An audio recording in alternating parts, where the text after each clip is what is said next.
Inyo County, California, Death Valley National Park. This is a place where the sun can kill a person in a matter of hours, and the endless, rocky wastelands resemble the surface of a dead planet. It was here, in July 2015, that 24-year-old Ernest Moore vanished without a trace. Rescuers found his locked SUV on the side of an empty road. No signs of a struggle or panic. Inside, everything was in perfect order. And 3/4 of a mile from the car, on a scorching boulder, lay his expensive professional camera. It had been left as if the owner had stepped away for a moment. But one crucial detail turned a routine disappearance into a chilling mystery. The memory card slot was empty. What exactly did the young explorer manage to see and photograph before the desert closed its jaws on him forever? Ernest Moore was not your typical tourist who came for a few nice shots against the backdrop of sand dunes. At 24, he had a specific, almost obsessive passion: mapping abandoned mines and old quarries. He was interested in those areas of the map that had remained blank spots since the late 19th century. On July 11, 2015, at 10:15 p.m., Ernest sent an email to his older brother. The message, which later became a key part of the police file, contained a detailed itinerary. The young man indicated that he planned to explore the little-studied areas of the Funeral Mountains, a harsh and inhospitable mountain range on the park's eastern border. Labyrinths of jagged cliffs, deep crevices, and countless blind canyons made this terrain an ideal trap. He chose Dante's View, a popular overlook at an elevation of 5,475 feet above sea level, as his starting point. The letter stated that he would be in touch no later than the evening of July 14th. But on July 14th, Ernest's phone remained out of range. On July 15th at 7 a.m., his brother contacted the Inyo County Sheriff's Office. An official search operation began immediately. By 9:45 a.m., Patrol Ranger David Brooks had located the missing man's vehicle.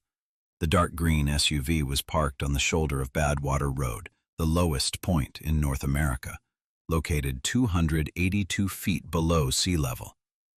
According to the official crime scene report, the car was fully locked. There were no keys in the ignition. Through the window, the ranger saw everything in perfect order: a folder with documents, a wallet containing a driver's license and cash, and a half-empty plastic water bottle were neatly placed on the passenger seat. This clearly indicated that Moore intended to return to his vehicle. Perhaps he had only stepped away for a brief reconnaissance. However, no tracks leading from the car deeper into the desert could be found on the hard, sun-baked ground. A search operation was launched on an unprecedented scale. More than 60 rescuers, volunteers, and police officers combed the surrounding canyons. 2 helicopters equipped with thermal imaging cameras scanned the area from the air, but the conditions for the search were truly hellish. During those days, the daytime air temperature in Death Valley consistently hovered around 113 degrees Fahrenheit. The ground temperature reached 150 degrees. The rescue team commander later noted in his report that the air in the canyon was so hot that it burned the lungs with every breath, and mirages over the scorching asphalt distorted reality. Under such conditions, being out in the open meant certain death within a few hours. Search dogs refused to walk on the scorching rocks. Their paws suffered burns even through protective boots, and the dry air instantly obliterated any scent trail. Rescuers searched the foothills of the Funeral Mountains meter by meter. They peered under every rocky overhang where a person might have sought shade. Not a single scrap of clothing, not a single footprint. The desert seemed completely barren. It wasn't until 4:20 p.m. on July 17th that an event occurred that forced investigators to drastically rethink the theory of a simple accident. A group of volunteers stumbled upon a strange discovery. About 3/4 of a mile from where the SUV had been parked, a massive professional camera lay on a perfectly flat rock. According to the forensic report, the camera had not been thrown in a panic, nor had it fallen from a height. It had been carefully placed on the rock.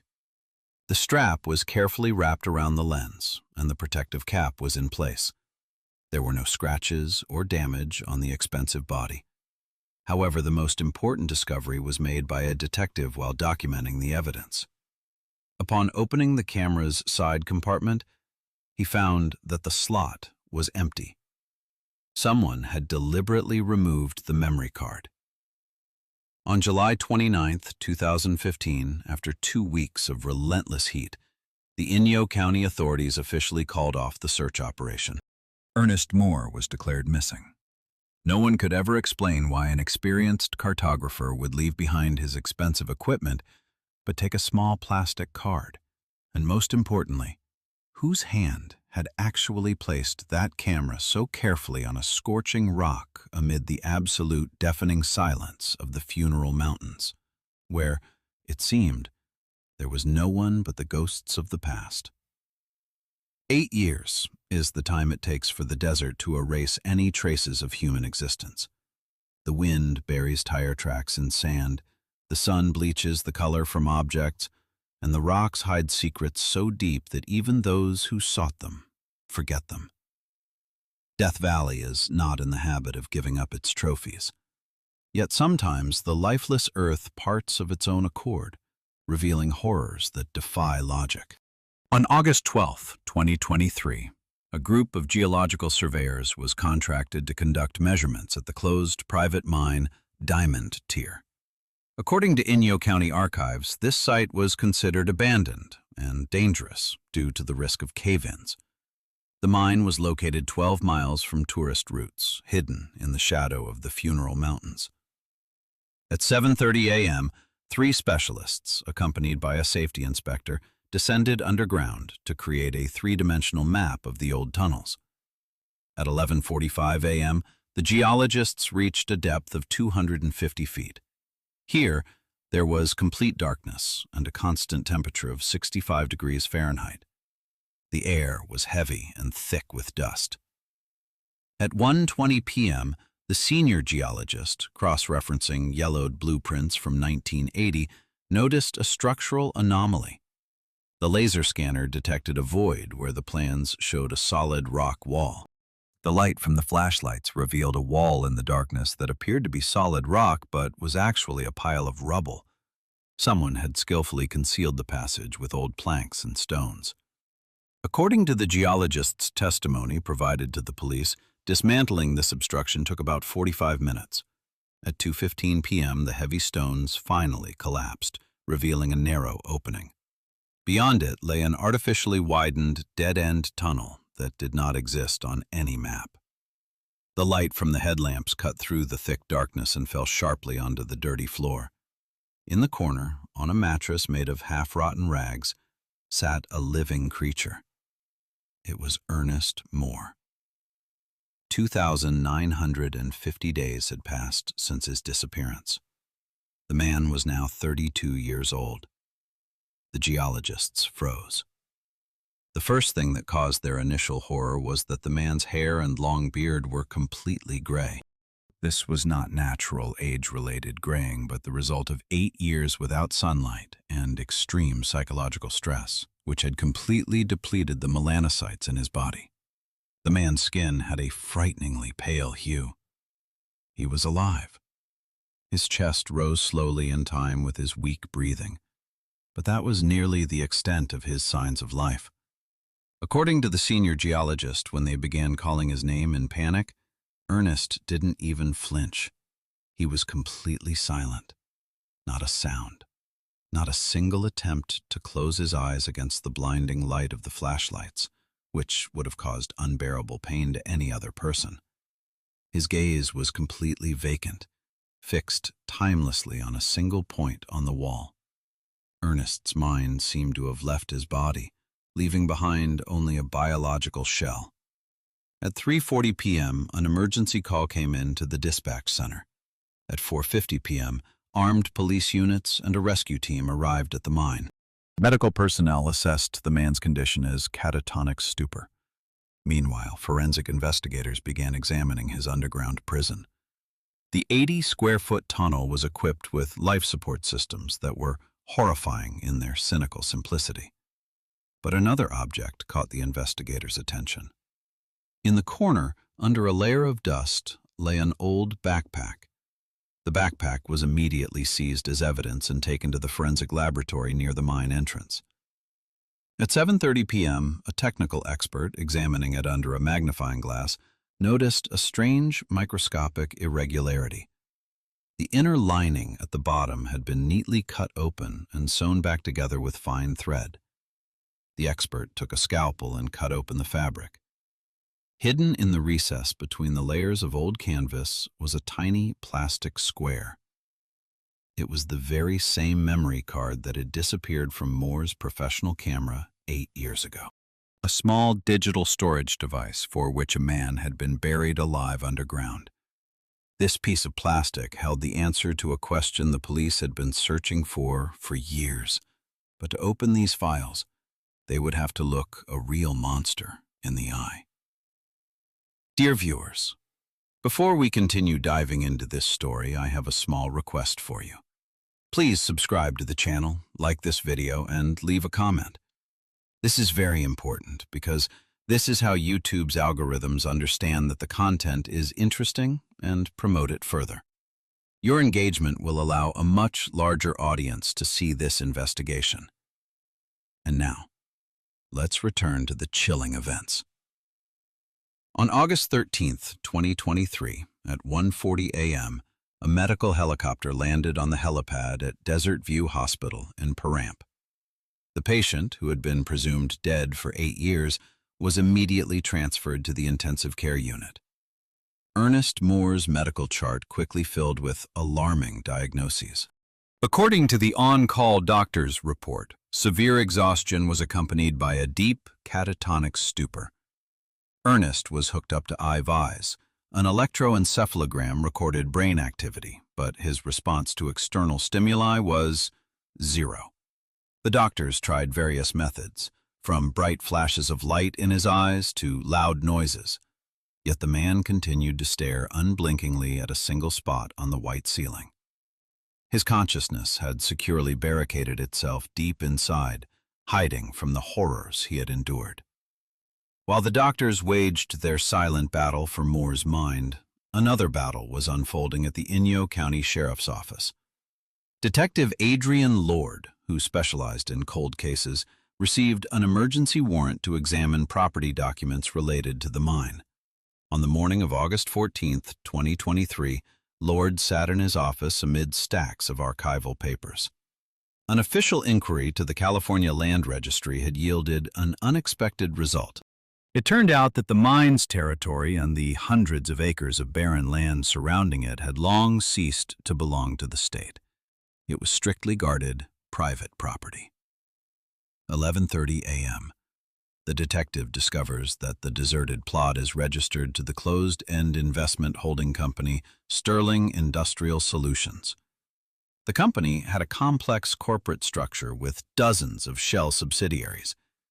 It took Adrian Lord 3 hours of work with tax returns to break through the wall of paperwork and find the real beneficiary. It turned out to be Silas Sterling. Sterling's name was well known on the West Coast. He was an influential industrialist, the owner of an empire of waste processing companies. His fortune was officially estimated at hundreds of millions of dollars. At 4:15 p.m., Lord retrieved the files from the archives regarding the search operation of 2015. He carefully reviewed every page, the rescue team's reports, and the protocols. The result was a dead end. Silas Sterling was never mentioned in the case of Moore's disappearance. His companies did not provide any equipment for the search, and his security guards did not appear in any reports. The industrialist was completely invisible to the investigation at the time. However, the experienced detective found one detail that instantly transformed the case from an accident into a meticulously planned crime. According to financial documents, the transaction to purchase the rights to the plot was completed on May 2, 2015, exactly 2 months before Ernest set out on his fateful expedition. Why would a billionaire in the waste management business buy an abandoned mine in the heart of a waterless desert where there is no infrastructure whatsoever? At 7:45 p.m., Lord placed a plastic bag on his desk. Inside lay the very same memory card found in the lining of Moore's backpack. The investigator understood clearly. Ernest had trespassed onto Sterling's private property and seen something not meant for prying eyes.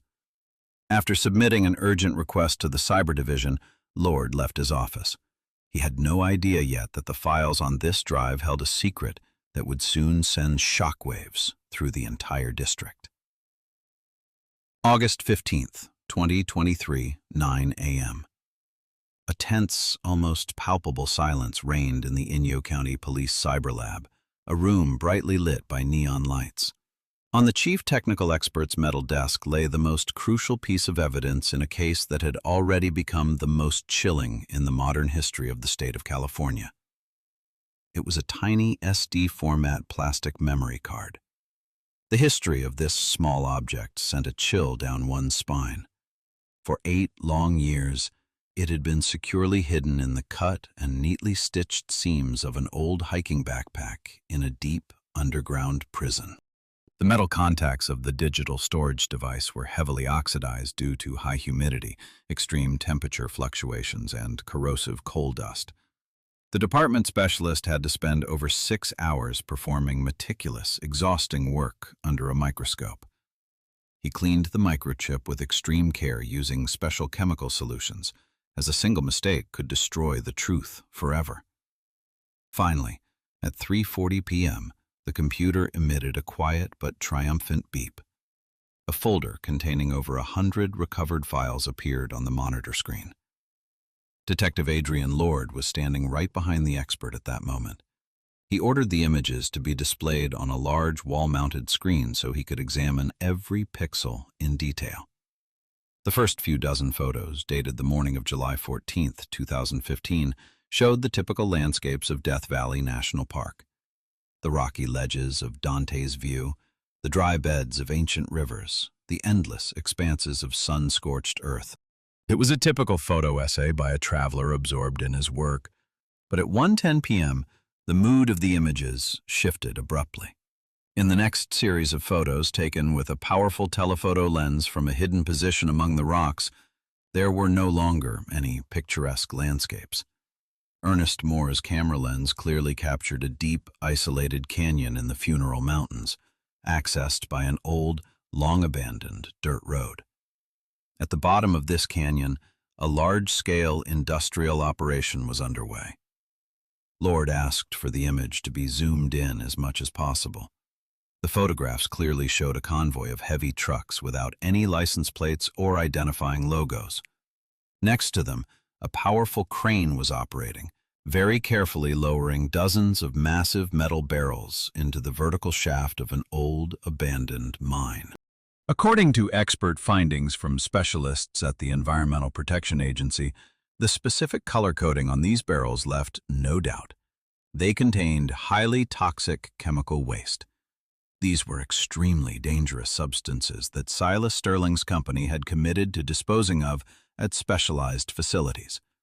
In return, the holding company received multi-million-dollar contracts from the government. Legally processing such waste would have cost a fortune. Instead, the ruthless billionaire found a completely free and horrific solution.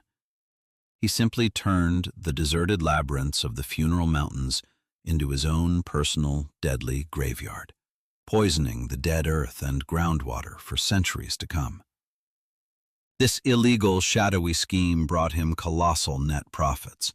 Ernest Moore, who was surveying the area to create his map on that fateful day, accidentally stumbled upon the biggest environmental crime of the decade. He became an unwanted witness and, like a true professional, began to document the process in detail on his camera.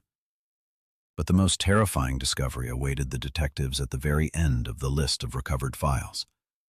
The last photo was radically different from the others. It was blurry, dark, and taken in obvious panic. Time of file creation, 1:42 p.m. The photograph, taken through dry desert brush, captured three burly men in sand-colored tactical gear. All three were no longer looking at the trucks. They were staring directly into the lens of Moore's camera. One of the mercenaries was aggressively pointing toward the cartographer's hiding place, while another was already reaching for the weapon on his belt. These were the final seconds of Ernest's freedom. This single photograph provided a definitive and brutal answer to the question of what had actually happened that day. Moore hadn't gotten lost in the desert. He had been spotted by Sterling's armed security detail. It was becoming perfectly clear why his SUV had been found perfectly locked, and the camera itself neatly placed on a flat rock a full mile from the actual scene of the events. It had all been a professional setup. A false trail, masterfully created to lead search parties down the wrong path, as far away as possible from the closed private property. Upon receiving the report of the witness's apprehension, Silas Sterling made a decision that was diabolical in its prudence. A routine murder would have been a fatal mistake. A body riddled with bullet holes would have been found sooner or later, inevitably leading to a police investigation and a comb-through of every inch of the area around the mine. That would mean the toxic burial site would be exposed for sure. But a lone tourist who got lost and vanished without a trace in Death Valley?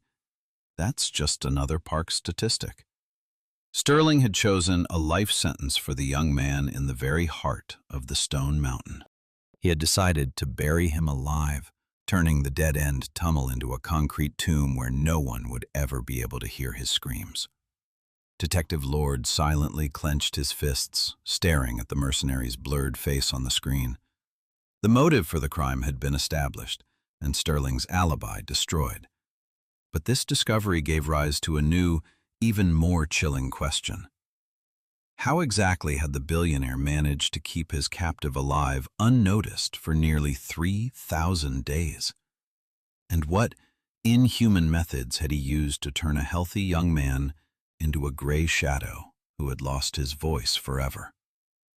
The answers to these questions demanded an immediate visit to the tycoon's private, heavily guarded fortress.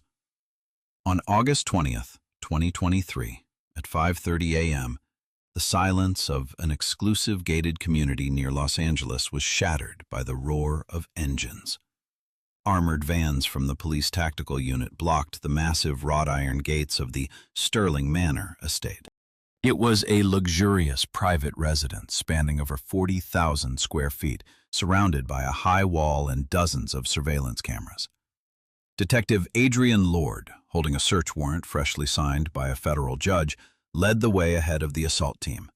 They had expected armed resistance from the private security detail, but the hunters of others' secrets, upon seeing the scale of the police operation and the dozens of armed agents, silently laid down their weapons. At 7:15 a.m., investigators were already methodically searching every inch of the estate. The luxurious halls, paintings by European masters, and antique furniture stood in stark contrast to the horror that the owner of this palace had created in a cold stone cave in the middle of the desert. However, Detective Lord's main target was not in the spacious, bright living rooms. The architectural plans of the building, which the police had obtained the day before through a confidential request, indicated the presence of an underground level that had not been declared in any official county tax or building documents. At 9:40 a.m., forensic experts discovered a hidden hydraulic hatch beneath the massive oak floor in Silas Sterling's private office. Descending a narrow concrete staircase 20 feet below, the officers found themselves in a high-tech server room. It was completely self-contained, equipped with its own diesel generator and a powerful cooling system that hummed in the semi-darkness. None of the computers here were connected to the global internet. It was a completely isolated digital fortress, created solely for one sinister purpose. It took the Cyber Division's technical experts more than 4 hours of continuous work to crack the multi-layered encryption on the main computer. At 2:20 p.m., the screens of the massive monitors lit up brightly. What the investigators saw in the minutes that followed made even the most seasoned officers who had witnessed the worst manifestations of human cruelty shudder with revulsion. The hard drives contained tens of terabytes of encrypted video footage, all of them continuously broadcast the same room, a dead-end tunnel in the Diamond Tier mine. Silas Sterling didn't just leave Ernest Moore to die in isolation.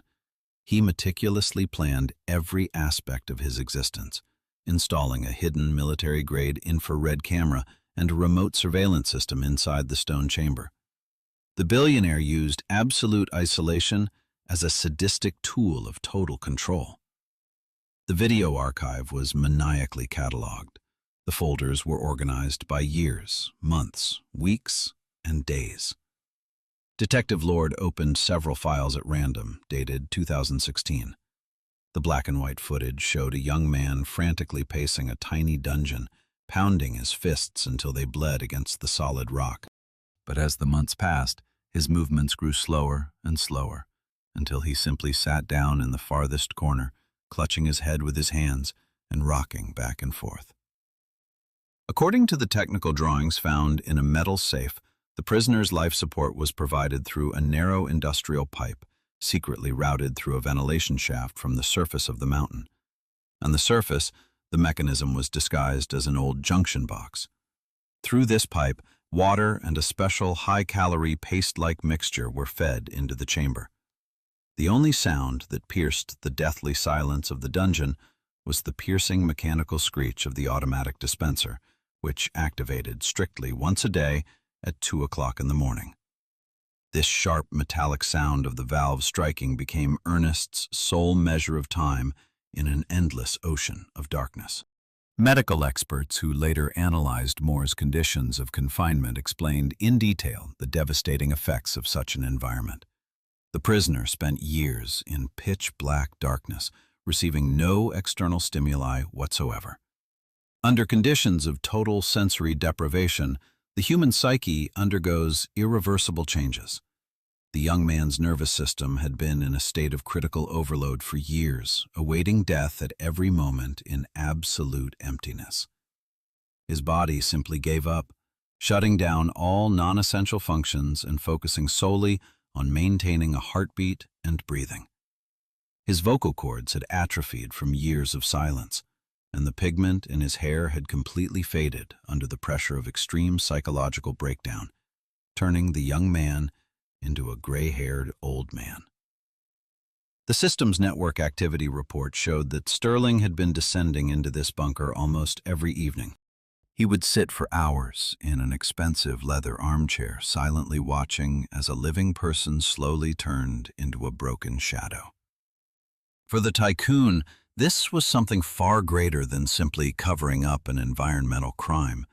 It was a manifestation of the absolute God complex, a morbid awareness that he controlled someone's existence and could prolong another's agony for thousands of endless days with impunity. At 4:50 p.m., Detective Lord gave the order to begin the formal arrest of Silas Sterling. The evidence was irrefutable and conclusive. But just as the officer reached out to turn off the main monitor, his gaze suddenly caught the last recorded file. It was a video recorded just a few days before the geologists cleared the rubble in the mine. In the infrared image, Ernest wasn't just sitting motionless in his corner. He raised his mangled hands and, in the pitch-black darkness, began to slowly but with extreme concentration run his fingers over the layer of dust on the stone floor. He was tracing a complex network of invisible lines that only he could see. Detective Lord leaned closer to the dim screen, not yet realizing that these chaotic movements concealed something far more significant than a confession. On August 20th, 2023, at 5:45 p.m., Silas Sterling was brought to the Inyo County Police Department. The industrial magnate entered the interrogation room accompanied by 3 high-priced attorneys. According to the interrogation transcript, Sterling behaved with utter arrogance and did not utter a single word. His defense strategy was flawlessly cynical. The lawyers flatly stated that their influential client knew nothing about the underground prison. They argued that the video recordings could have been fabricated, and that the large-scale environmental crimes were solely the initiative of unscrupulous subcontractors and the former security service, which had allegedly slipped out of management's control. The investigation immediately faced a real threat of collapse. Without direct evidence of Sterling's personal involvement in the kidnapping, the case could fall apart, resulting in nothing more than financial penalties for his corporation. The prosecution's key witness remained in a deep catatonic stupor. Ernest Moore lay motionless in a special ward at Desert View Hospital under round-the-clock surveillance by armed guards. According to medical reports, the patient never began to speak.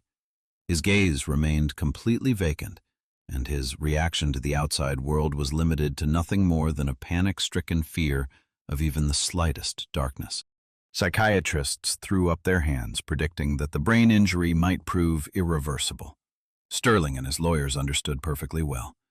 As long as the young cartographer remained silent, their freedom was not in danger. On September 2nd, 2023, at 10 o'clock in the morning, Detective Adrian Lord took an extremely risky step. Having received official permission from the chief physician, he initiated an investigative experiment. Lord hoped that a strong visual trigger might break through Ernest's impenetrable psychological barrier. The investigator entered the brightly lit room, slowly approached the table, and unfolded a large topographic map of the Funeral Mountains area. He placed a black marker next to it and quietly asked Ernest to show exactly what he had seen on that fateful July day. For the next 3 minutes, a deathly silence reigned in the room. Ernest stared motionlessly at the rough paper. The readings on the medical monitors suddenly showed a sharp spike in the patient's pulse, from a steady 70 to 140 beats per minute. His breathing became loud and ragged, his chest rising and falling heavily. Suddenly, the man's hands, thickly covered with old, pale scars, twitched convulsively. He did not take the marker offered to him. Instead, Ernest leaned sharply over the chart, his gaunt face contorted into a terrifying grimace of absolute, wordless rage. He began furiously scratching at the map with his overgrown, hard nails. The sound of tearing paper and the repulsive screech against the plastic made the attending orderlies flinch. Detective Lord made an authoritative gesture, ordering no one to interfere with the process. Ernest wasn't simply destroying the document in a panic. His movements, chaotic at first glance, were painfully precise. He dug his calloused fingers into specific sections of the map, tearing deep furrows at 4 different points. He scratched with such savage, inhuman force that blood seeped from under his fingernails, leaving bright red stains on the paper. It was the desperate cry of a man whose voice had been stolen forever.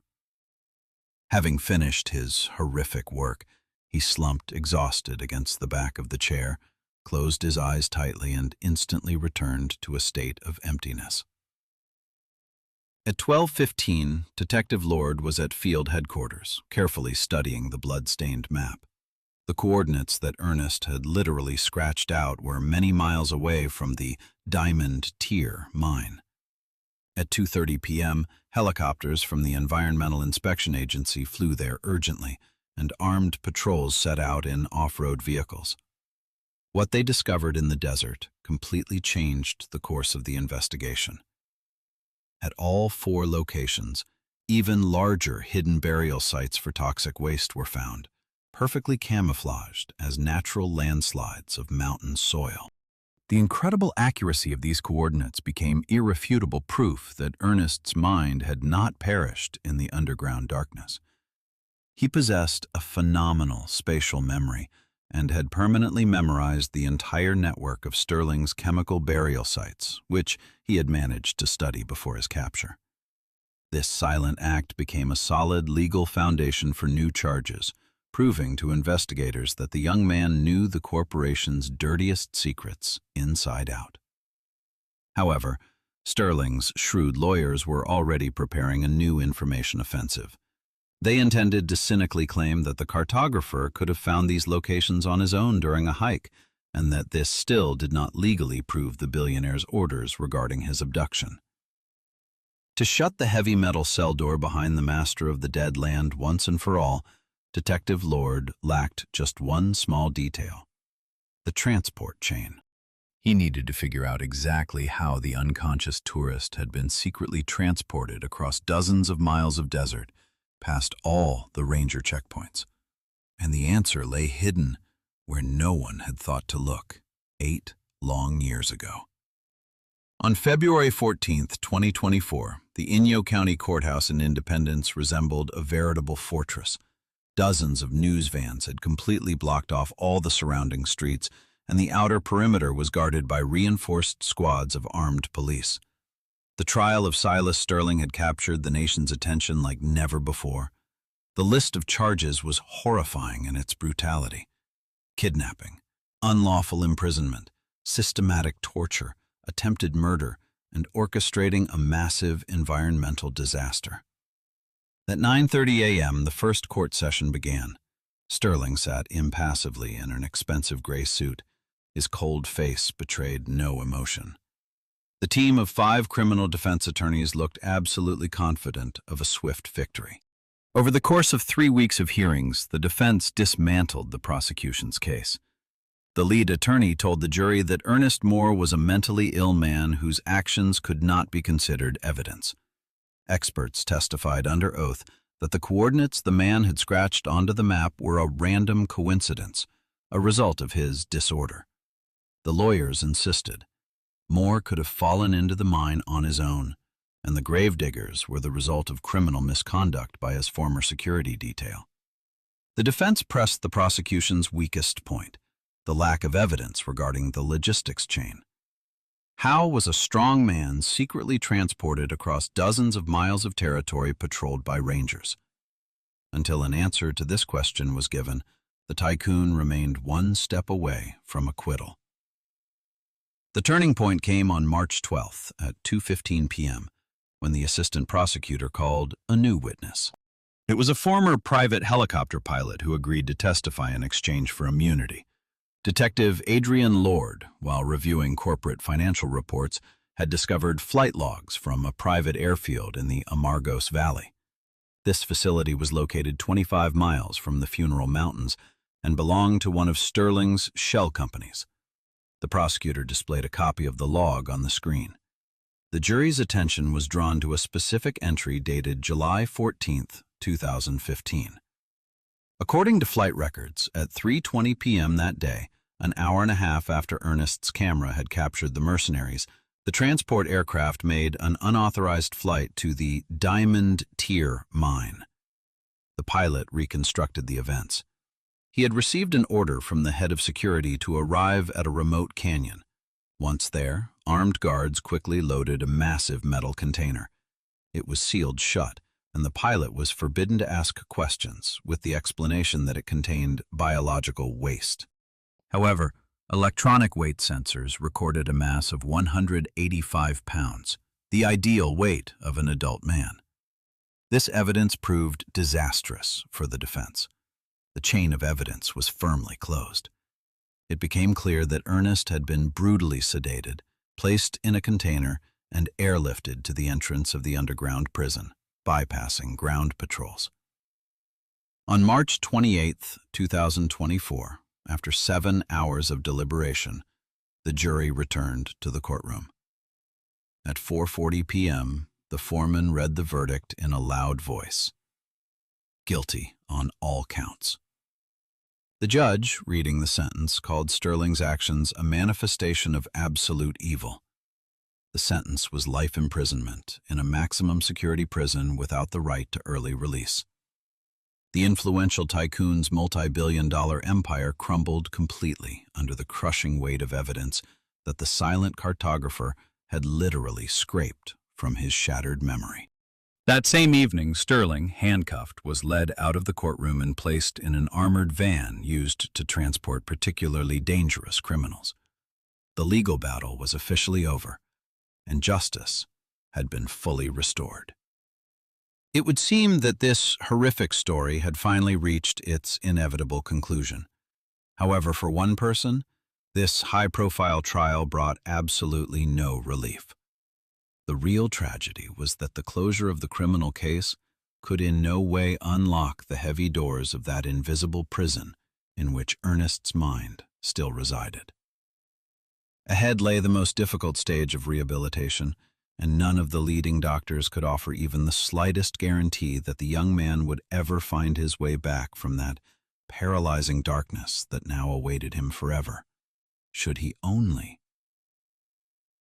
On April 15th, 2024, at 2:30 p.m., a dark blue medical van pulled up outside a small one-story house in a quiet suburb of Las Vegas.